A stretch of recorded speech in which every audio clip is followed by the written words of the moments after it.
India lives very largely in villages. Although during recent times the urban population has been increasing very rapidly, about 80% of our people still live in the villages. Anything done to bring about an all round improvement of the villages and those who inhabit them should not only be welcomed but given all possible encouragement by the state and the people at large. Mahatma Gandhi therefore attached the greatest importance to the welfare of villages.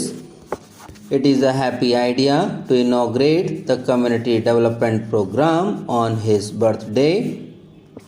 The terms community development and community project may be new, but the concept is very old. Basically, this concept means many-sided development of villages as distinguished from development relating to particular aspects. Experience in the working of the Grow More Food programs as well as the programs undertaken by various state governments and private agencies functioning in the sphere of village uplift has established that all aspects of rural life are interrelated and that no lasting results can be achieved if individual aspects of it are dealt with in isolation. This does not mean that particular problems should not be given prominence, but the plans for them should form part of and be integrated with those for achieving the wider aims.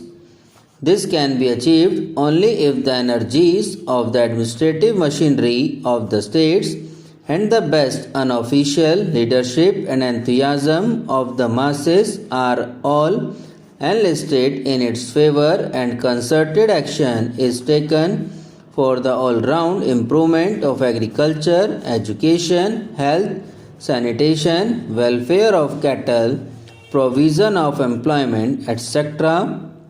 Under the inspiration given by Gandhiji, a large amount of selfless work has been done by his followers in various parts of the country, and other organizations and individuals have also done considerable work in that direction. The resources, however, both in money and technical personnel available to these have been limited, and the progress consequently has not been as rapid or extensive as one would have wished. The Indo-United States Technical Cooperation Agreement of January 1952 has, I am happy to say, opened up new possibilities of advance along these lines. I have always believed that the Indian peasant is no voice in agriculture and has practical experience which goes back to many generations. The Bihar peasant has taken to the cultivation of new varieties of sugar cane. The most serious problem facing the country today is the one relating to insufficient production of food in the country. Even before the last Great War, India had been importing about 2 million tons of rice every year from Burma. The deficit has increased as the result of partition, in consequence of which the surplus areas of West Punjab and Sindh have gone over to Pakistan. The increase in annual demand for food grains on account of increase in population has also been appreciable. To augment internal supplies, it has been necessary for government to import large quantities of food grains. The imports in the year 1991 reaching the figure of 47 lakh tons. Our Planning Commission, the government and all thoughtful people have been anxiously considering ways and means of increasing the food production for the purpose of closing this gap between production and requirement. The Big River Valley projects, some of which are already taken in hand and others which are under contemplation, will take time to be completed and are not expected to yield immediate results. For meeting the present deficit, we shall have to rely very largely on the minor irrigation projects such as wells, tanks, and tube wells. Water available from small rivers, rivulets, and channels can also be utilized.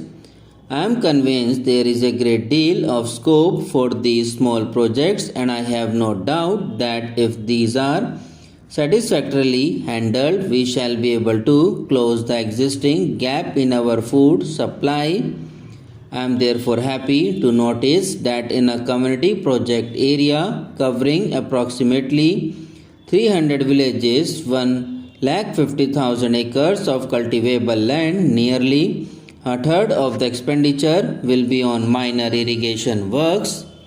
If these are carried out through cooperative societies and the people living in these areas contribute in labor, which absorbs nearly 80 to 90% of the expenditure on these small irrigation projects, the amount made available for this purpose will be very much more than would otherwise be the case. I am hoping that this voluntary labor will be coming forth in an abundant measure to make these projects not only successful but also more extensively than if they were to be carried out only with the help of the money made available. Next to water comes manure. This may be either chemical or organic, or rather a combination of both. For chemical manure, provision has been made for 1,08,000 tons of fertilizer in the agreement with the TCA. This will be supplemented by supplies from the output of the Sindri factory. India lives very largely in villages. Although during recent times the urban population has been increasing very rapidly, about 80% of our people still live in the villages. Anything done to bring about an all-round improvement of the villages and those who inhabit them should not only be welcomed but given all possible encouragement by the state and the people at large. Mahatma Gandhi therefore attached the greatest importance to the welfare of villages. It is a happy idea to inaugurate the community development program on his birthday. The terms community development and community project may be new, but the concept is very old. Basically, this concept means many-sided development of villages as distinguished from development relating to particular aspects. Experience in the working of the Grow More Food programs as well as the programs undertaken by various state governments and private agencies functioning in the sphere of village uplift has established that all aspects of rural life are interrelated and that no lasting results can be achieved if individual aspects of it are dealt with in isolation. This does not mean that particular problems should not be given prominence, but the plans for them should form part of and be integrated with those for achieving the wider aims. This can be achieved only if the energies of the administrative machinery of the states and the best unofficial leadership and enthusiasm of the masses are all enlisted in its favor and concerted action is taken for the all-round improvement of agriculture, education, health, sanitation, welfare of cattle, provision of employment, etc. Under the inspiration given by Gandhiji, a large amount of selfless work has been done by his followers in various parts of the country, and other organizations and individuals have also done